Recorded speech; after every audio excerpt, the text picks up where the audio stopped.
Christine's talking with Christian Hubicki, roboticist and professor at Florida State University and two-time Survivor competitor on this episode of Outside of the Box. That passion, that authenticity that so many of us who love engineering and STEM share is a lot more infectious than we realize.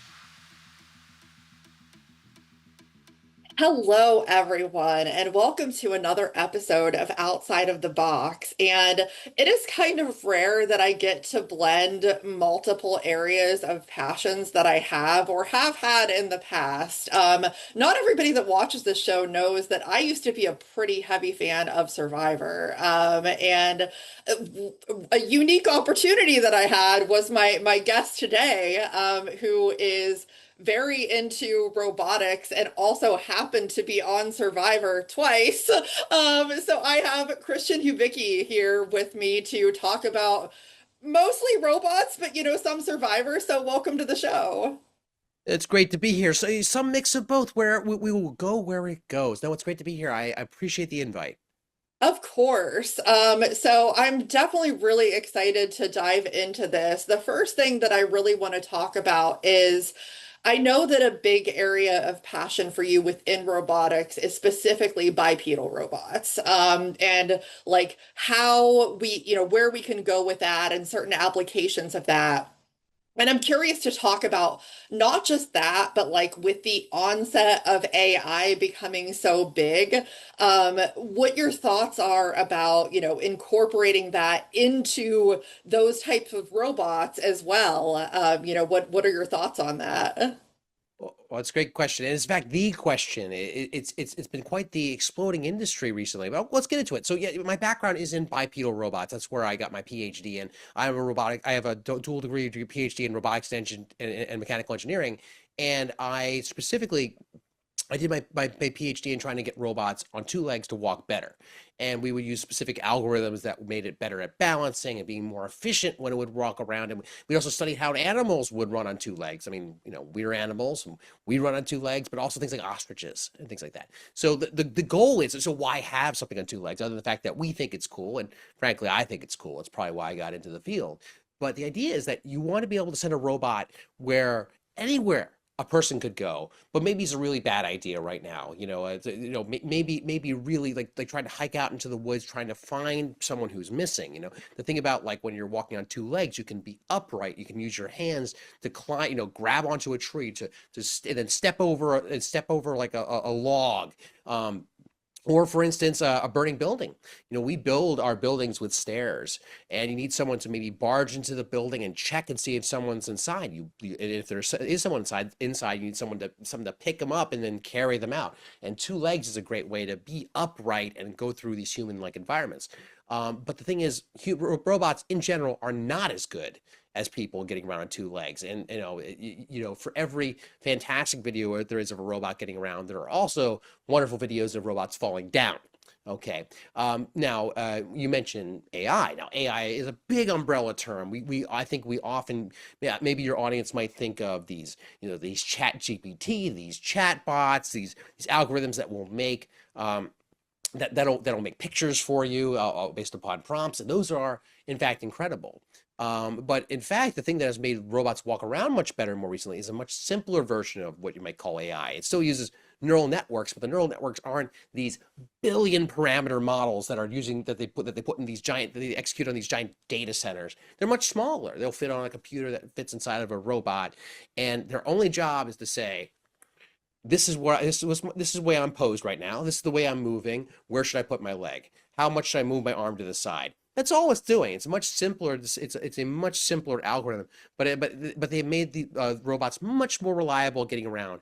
But are they reliable enough that we can count on them? And that's where the field is trying to get to get moving on and trying to make these robots much more reliable, so we can count on them to do things that we need to when we really need to.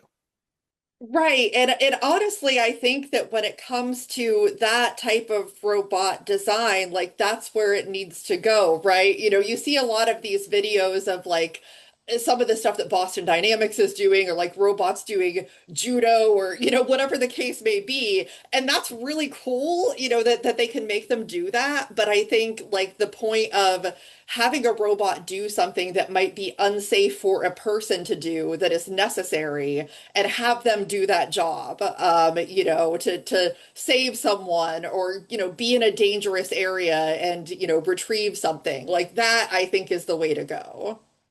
It certainly is, and at least that's been my opinion for many years. Why I kind of got into the field. It's like it bothered me to my core that like if I needed to send in something to go check a burning building for someone, the best thing to send in is a real life human being who can get hurt, and we don't have the technology to do something better. So now the thing is, these search and rescue applications we're talking about, they're very important. I believe in them, but they're also much smaller business than industry, right? Like where right now, a lot of companies are making these humanoid robots to go in a factory. Literally, the idea is like, if a person can do it, just put in a robot to do it instead, and maybe it'll do it faster, maybe it'll do it cheaper at some point. Not yet, but maybe at some point.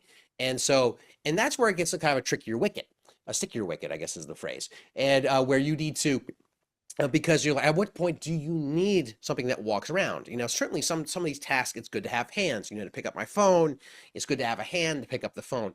And so you'll see these massive industries, these billion-dollar startups are popping out. It's weird to hear the phrase billion-dollar startup, but that's in fact what they are.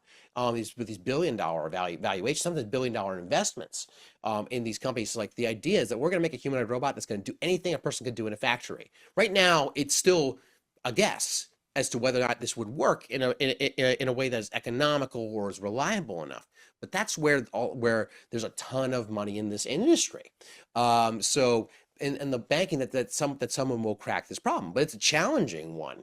And like I alluded to earlier, the big issue is not whether or not you can get a cool YouTube video of a robot, picking up a box, putting it over there, or sorting packages in a factory is one of the more very recent ones by a company called Figure AI. Question is, how reliable is it? Because that's the challenge, a big challenge in a lot of robotics, but particularly humanoids and legged robots.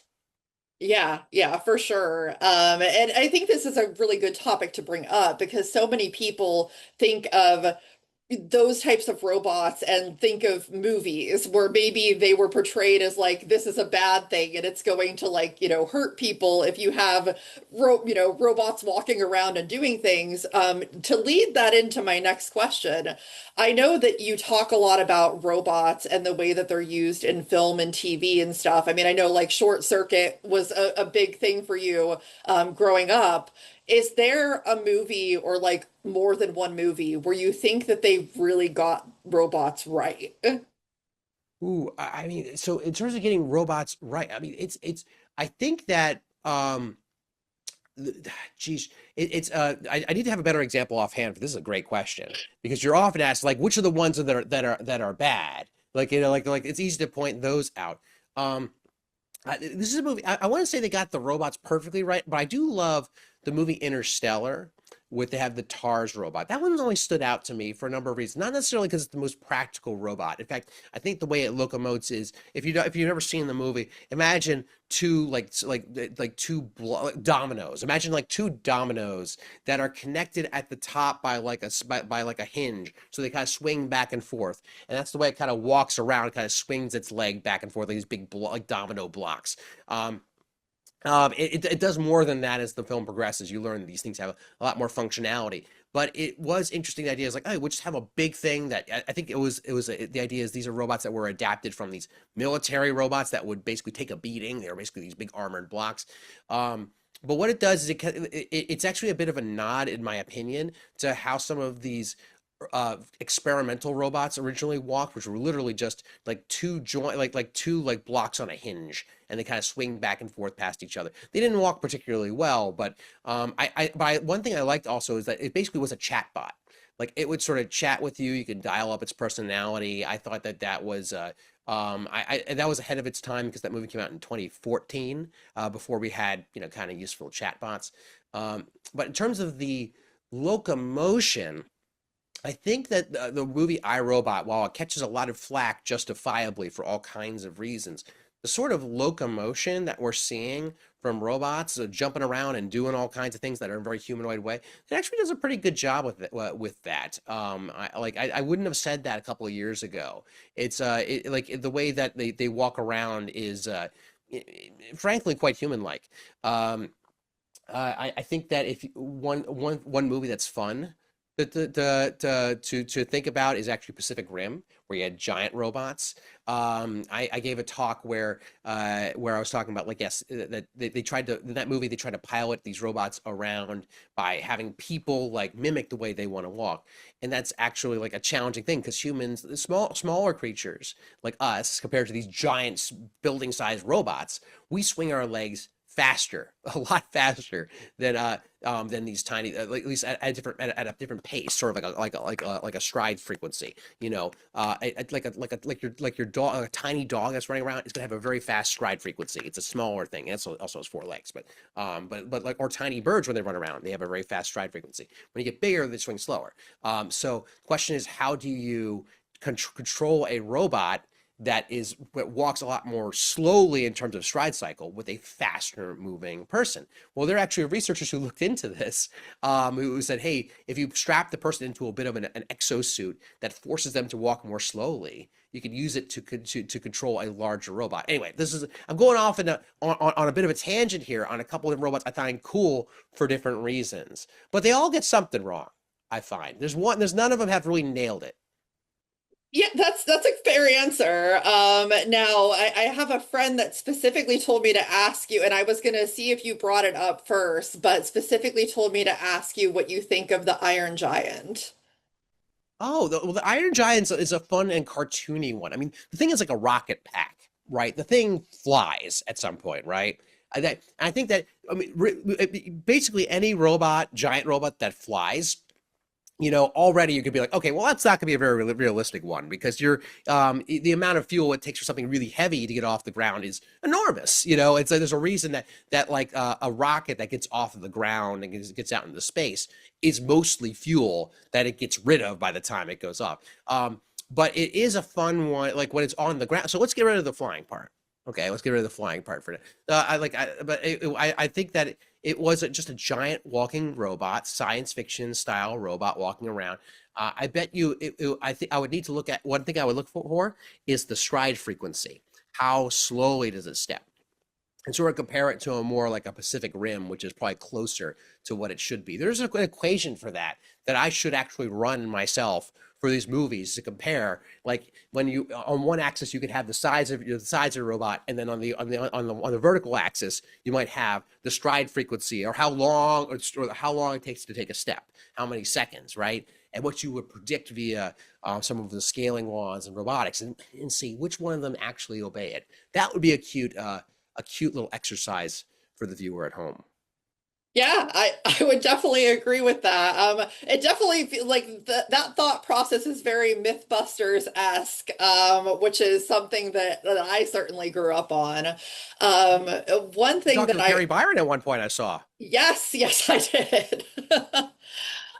Yeah, one of my personal, heroes in STEM. But yeah, one thing again, like diving into that, it's good because with the topics and things like that. But I mean, a lot of like the things that you saw STEM based when you were growing up and like playing, with Legos and stuff like that as a kid, that seemed to really influence your path getting into STEM.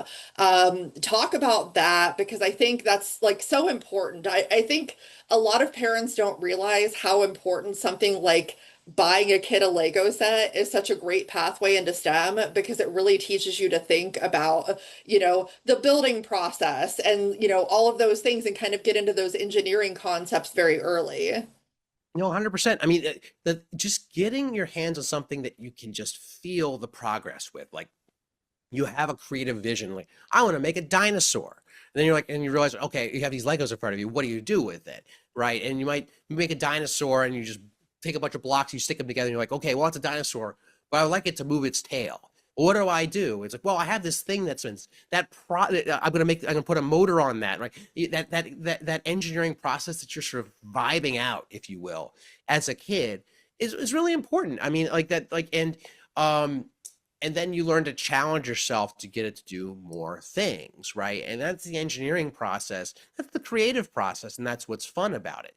And it's never been easier to get involved with all of these things. I mean, you know, when I grew up in, you know, the late 80s is when I was a real little kid, and you know, there was no internet as we knew it. You know, I didn't have a computer, no YouTube. But nowadays, you know, there are probably hundreds of YouTube channels that would teach you how to make something cool out of Legos. Or you buy an Arduino, you know, for your kid for like $40, and to do things like it's never been easier. And the thing that I'll always say when people ask me to like, how did I get started in robotics? One thing I'll say is just like, get a motor that spins. Like, take a motor, just get it to spin and hook it up to something and do it. Or get a light and get a light to blink. And if you get a light to blink, then like, oh, okay, well, now what do I want that light to do? Do I want a bunch of lights that like light up with like a letter? What would it take to do that? Once you get that first sign of life from that thing that you're trying to do, then you're off to the races. What often would get people stuck is like, if you want to learn to code, right? You want to learn to code. If you just get to the print "Hello World" to the screen, "Hello World." Once you get to "Hello World," you're much better off than you think you are. If you're stuck trying to compile the code and it says error, error, error, that's frustrating, gets you nowhere. But you need something to show that you've made some progress to yourself, and that's what gets you moving.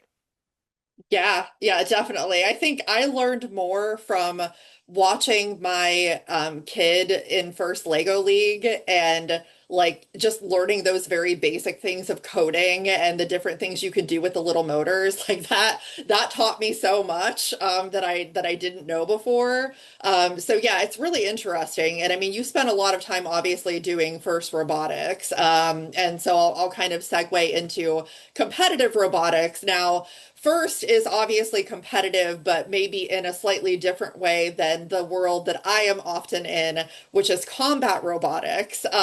And so I do want to talk a little bit about, you know, number one, are you like, have you seen BattleBots? Are you a fan of BattleBots? And also, what do you think about like, for me, the reason why I love it so much is because it is amazing to me that people spend hundreds or thousands of dollars on a robot that they know is going to get destroyed, most likely, and still do it and love it because that loss, you know, you know, outcome teaches them so much about the thing that they've built that helps them to innovate and make something better for the next time. And that's something that I just love so much. I mean, BattleBots is great. It's great. I think that where I often focus for people is like, how do you get low barrier for entry? So that way you get people in the door. And it can be kind of intimidating for people. It's like, okay, so I'm going to build this robot, but it's going to get destroyed in one match. And the people that love it, that's amazing. And there's a pure create. So like anytime that you're harnessing people's just pure passion, like, and so almost passion that makes no sense. And I don't mean this about BattleBots specifically. I mean about anything, right? It's just like, why are you doing this? And it's just like, but like, no, I love it. And that should intrigue you more. Like, I mean, I'll pull out just a random example. It's not even robotics. One thing I love to look up on YouTube are speed runs of video games. I love these things. They're amazing. They are engineering and science projects in and of themselves. And people will spend hundreds or thousands of hours trying to shave off 1 second of time trying to finish a video game. And sometimes they'll do full-on computer science research projects to look for a glitch that'll do it. Why would you do that? The fact that it's crazy and they do it anyway is inspiring. Now, BattleBots is a much more visceral thrill when you actually succeed. You know, it's just like, wow, I beat that robot in a full-on combat situation, right? And the sheer and the extreme engineering is often what is fascinating. Like, how do you maximize the power output of a hammer that's swinging down on a thing, right? And then when you're watching it, there's the tension of who is going to come out alive, so to speak, of the battle. So no, it's wonderful. I'm a proponent of all of these robotics competitions so far. As you are safe, safety for you first, Dear engineer, please be safe. When it comes to something like FIRST Robotics, it's designed to be a more nurturing environment by design. Like your robot should theoretically survive the match. Not always, but it should. And when you're down and out, all the other teams will often help you get you back up and running, and there are people to help you. Right? It's about having a kind of a nurturing environment for which you can learn. And there's all kinds of research that says, what is a good environment for which you want to learn, and it's one where it is safe to fail. Right? Now, some people are daredevils, where they want extremely high stakes of failing, i.e. your robot is completely destroyed. And that is something beautiful as well. It's just not, if I were recommending, hey, I'm a high school freshman, I want to get into robotics, I would recommend something like a FIRST Robotics or a VEX Robotics, where the barrier for entry is lower and the cost of failure is a little less severe. But certainly I have tremendous respect for Robot Wars, BattleBots. I mean, there's now humanoid robot fighting leagues now, which is a thing I never expected to see. One thing I definitely wanted to get into for sure was, obviously we have to talk a little bit about Survivor, but what I wanted to talk about as far as Survivor goes is for me, because, I've always loved it, but I look at it from a very like behavioral science kind of perspective every time I've watched it. When I try and look at it from the outside looking in, I'm like, okay, if this person decided to do this strategically, does that make sense? What are the repercussions of choosing to do this, of making this alliance or things like that? So I always look at it very from an academic perspective and not like just an in the moment kind of thing. And I'm kind of curious what you think about that, having done it twice, as far as like the level of reasoning you have to use, the critical thinking skills involved in like strategy, testing a hypothesis, because I mean, like choosing to say, I'm going to like be with this alliance. That's a hypothesis that you think that's going to work out, and you have to see if it's going to, and you're not sure. So I wanted to get your perspective on that. I mean, I could talk endlessly about that. I mean, one of the, I got the pleasure of actually playing Survivor twice, which is crazy to me. And I went on the show because I found it fundamentally interesting for all the reasons that you're saying. Like, for those who don't know, you think of Survivor, you might think this is like, it's often conflated with like Naked and Afraid, where you're out in the wilderness. Yes, you're out in the wilderness. Yes, you gotta survive on the food that's around there. All those things are true. But the core game component of Survivor is that you're voting people off the island. And anytime you have multiple people trying to vote together in a secret ballot to get other people off the island, immediately there's political strategy that just emerges naturally. It happened in the very first season 25 years ago, and it's only gotten more complicated in the ensuing decades. And at that point, it's a game of planning. It's a game of strategy. It's a game of social politics. And so you're talking about, hey, what are the repercussions of this particular thing that I did? Yes, there's behavioral science. There's behavior in general that's mixed into that, but also it's planning. And something we do a lot in robotics is planning. We're an algorithm for planning. It's like knowing if the robot's got to get to the front door, where does it have to move around and to get to? Or if it just wants to walk, how's it going to have to swing one leg so it lands there, and then it lands there, lands there, so that way it doesn't fall over on the way to the door. It's planning at many different levels. But in Survivor, the dynamics, the physics, if you will, of the thing you're planning through, which are votes with people, is incredibly complicated. You're dealing with very simplified heuristics. Like, if I vote this way, that person will be mad. They will probably not want to vote with me next time. But maybe it's more complicated than that. Maybe they will also be more afraid of everyone else next time, right? You have to make these assessments. So, I mean, you mentioned so many different angles of it. One of which is hypothesis testing and critical thinking, because if people are mounting a plan at a vote as to who to vote out, they're clearly telling someone a lie, right? So how do you know if they're lying to you? And so that's clearly an element of critical thinking. One where your modes for hypothesis testing are limited, like because the actual hypothesis test is seeing how they voted, and by then it's too late because it could have been you. So you have to come up with creative hypothesis tests. So like, if what they're telling me is true, then this other thing should be true. So I can cross-reference across that. But also, your time is limited. The sun is going down. You're going to tribal council in you know what, we don't have watches out there, but 10 minutes or so, right? You got to make a call. So that is fascinating. And you could write, I mean, people have written theses about the strategy of Survivor. And, you know, it's a game, so naturally people are going to apply game theory to it. There's emergent cooperation. I've always wanted to apply agent-based modeling. You know, people talk about coming up with control for, you know, robotic agents. I always wanted to do that with robotics. Haven't quite found the funding for that research project yet, but who knows? Maybe someday. Maybe.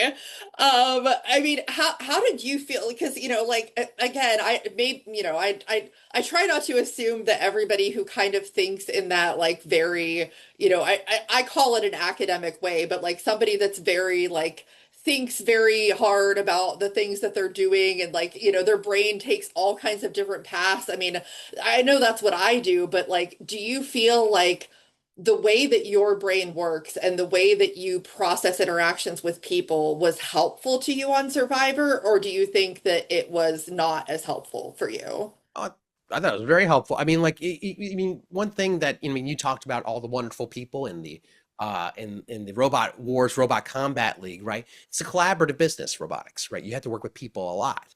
I mean, people might assume that you're kind of just, you know, a lone weirdo in a basement making a robot. While that is sometimes the case, I won't say it never happens. It is not the typical path. Like the person who's the expert in electronics is often not the same expert who's doing the mechanics, not the same expert who might be doing the control algorithms, who might be doing any number of things that you would do on a robotics team or a robotics research group. And so keeping a team together is very much important in the actual construction and research of robotics as a field. I mean, and we experience this in any workplace, right? That if you're able to get along with people, you're probably going to get more done. And I think that and so like having a collaborative team spirit is a good thing to have, both of the fact that you are on a tribe and Survivor, you're trying to work together, but also you're trying to form a coalition of people to vote with you, right? And being able to see people from other people's perspective. I mean, in the robotics business, we would call this state estimation. Like, hey, what's that person, you know, what's that robot state? Is it upside down or is it right side up? Is that person angry or sad or happy? You know, there's highly analogous. The tools are not exactly the same for those two processes. But I mean, so long as you have an open mind for creative applications of things that you know, you can do well on a show like Survivor. People of all stripes have done well on the show and applying what they know in their life to Survivor, and being an academic roboticist, strangely not that different. Well, that's good to hear. I mean, because you kind of talked about it a little bit just now, but do you think that there is a set type of person that is more likely to do well at a game like this, or do you think it just all comes down to the luck of like the makeup of the people on that show and just, you know, you happen to be the person that makes it because of X, Y, and Z? You know, how much of it is like there is a good strategy to use, or how much of it is just the luck of the draw? Well, there's luck involved, without a doubt. I mean, I don't know many Survivor players that would claim otherwise. In terms of what works out, I mean, there's not, you know, there are many ways to win the show. Like so, and there are exceptions to many. Like there are very few hard and fast rules of the show. There's certain things that are good ideas. If someone approaches you to say, "Hey, let's be in an alliance together," your instinct should just be to say yes. You know, like even if you don't not fully sure about it, just say yes, because you say anything else, you made an enemy, right? So like there are rules for what are smart things to do, but there are people who have broken those rules and won. Such is the nature of a game with so many agents involved. And you know, we in robotics we'd call this a multi-agent system. You know, like and they are so. And while there are things that are good ideas to do, the games can be so wacky that someone with an unconventional approach can do very well. And someone who could be, and the mix of people that you're with is so important. You might be set up extremely well if you get plopped on a tribe with a certain type of people, with a certain mix of people, but do horribly if put them with a completely different mix of people. So there are a lot of factors, and I think you have to, and you have to acknowledge to yourself, yes, you can't control all these factors, but you can do the best you can. You know, that's an approach to robotics. It's like, hey, if I have a robot, it's currently in a situation, we've given it a task, it wants, wants to go, flip the pancake, go pick up the door. It's not, we have no metaphysical uncertainty that it will succeed though in that task, but it can do the best possible job it can based upon what it knows. So I think that's a valuable approach to the game, at least one I find fulfilling, Yeah. Yeah, for sure. Now, one thing that I loved that you talked about is going on Survivor, that it was a great opportunity to educate people that don't work in STEM fields about robotics and engineering. And that's something that I'm very passionate about because, I mean, I obviously interact with a lot of folks that are doing, robot-like things, but one of my favorite things to do is go to like a Comic-Con and do a panel talking about STEM and robotics and talking to people that don't know about these things and getting them interested, getting a controller in someone's hand that's never driven a robot before and letting them have that experience. So talk about like the importance of that and why you enjoy getting to educate people who aren't already familiar with this type of thing. Yeah, I mean, well, there's so many angles to how being a STEM enthusiast or even or STEM like a professional can be helpful in your life. Yes, having a clear-minded view of analytical situations, I think is very handy. To take emotion out of it, even just for a moment, to do the analysis, but bring it back in when you're talking to people about it. I think that's a good skill to have. There are the technical skills, like I made fire with glasses on my second season of the show, which I did not plan to do, but I was kind of like, it's sunny, we need fire. Is anyone nearsighted?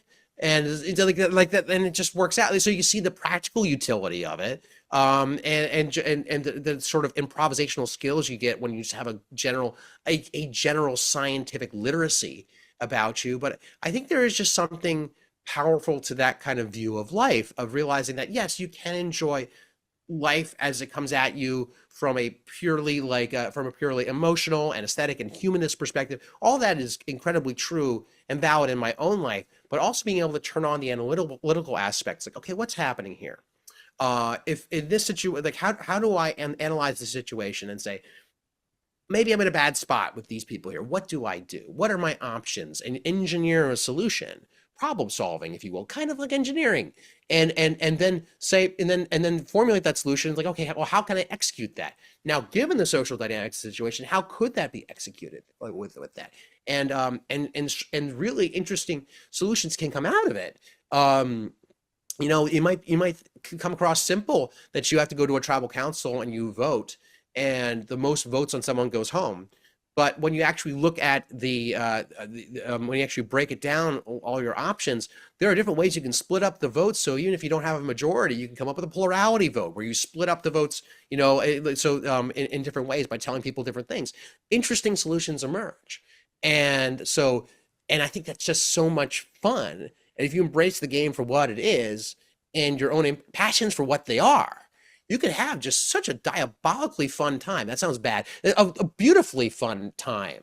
It's so much fun. Well, I truly though, I find that typically in my experience in these social games, people who come into it being their authentic selves and like demonstrating that to people tends to net more trust than when you're not. And so Oh, yeah. I think that that's a beautiful thing, like a beautiful way to be anyways. I would agree. I totally agree with you, Christine. I mean, like that's that was an early lesson I learned even before I even got on the show. So like I had applied for Survivor a number of years during graduate school, and I was getting my PhD, and I never heard back, and I figured, they're just not interested in a weirdo like me on the show. But then just a few years later, I applied again, and I got a little bit better about how I presented myself and what I was about, and I got a call the next day from the show. They were interested, and I was kind of shocked and like, they've made a horrible mistake. They're going to realize what they're not. I'm counting to the days for when they realize that this is a very bad idea to try to put me on the show. Like, I'm not an actor, I'm not a TV person. And I kept going through the process, and they kept like, Christian, we keep moving forward. It's like, when are they going to realize? And then eventually I flew out to Los Angeles for the what they call finals week, where basically they shove you into a hotel. You're not allowed to leave. And basically they drag you out for interviews throughout the entire week. And I had my and they told me you're gonna have your first interview, and if we don't like you, we'll send you home. And I was like, okay, I'm gonna have a glorious one day in the hotel, but I'm gonna do my best to try to get on the show in this interview. So I'm gonna I tried to do the things that I thought would be what a TV people would want, which would be like make sure you have very crisp but also no muttering, stuttering answers. You're like a newscaster. Just like get it as cleanly as you can, polish it as much as you can, and don't be weird. So I sat down for this interview, and the first thing I did was start babbling about math, and I was like, just sort of like just going off in some kind of weird direction, and they loved it because it was me. And they knew I just let go of that whole idea. It's like, don't be anyone else, just be me. And that resonated with people in the casting process, the producers for the show. And I could tell that it wasn't just a like, oh, we're gonna laugh at this guy's gonna babble about math on the island. We're gonna make fun of him. I got a sense there was some genuine interest in my view of life, and they wanted to give that a fair hearing on the island. Yes, it could have absolutely flopped, and that would have been part of the show. But I think they gave it an honest hearing. Even talking with the host Jeff Probst, it was really interesting how much he gravitated to at least what I was saying. I can't say I fully communicated every aspect of it perfectly to him. I'm not sure he quite passed the quiz at the end of the interview. But when I got to the island, it was the same thing. They asked, Christian, what do you do? It's like, I work in robots, working humanoid robots, robots that walk around. And it's like, oh, really? Tell us about that. It's like, well, it's a lot of fun, you know. It's and that passion, that authenticity, that I think that so many of us who love engineering and STEM share is a lot more infectious than we realize. And it's how and I think we recognize that certainly in each other on our YouTube channels where we enthusiastically talk about it, but also a lot of non-STEM people see it as well. And the response to me has just I've been felt nothing but grateful and so humbled, and how much positive response I've got to putting that out in the world. Yeah, I mean, I think that it's wonderful, obviously. So now post Survivor, what are you up to? What do you have going on in your world as far as robots go?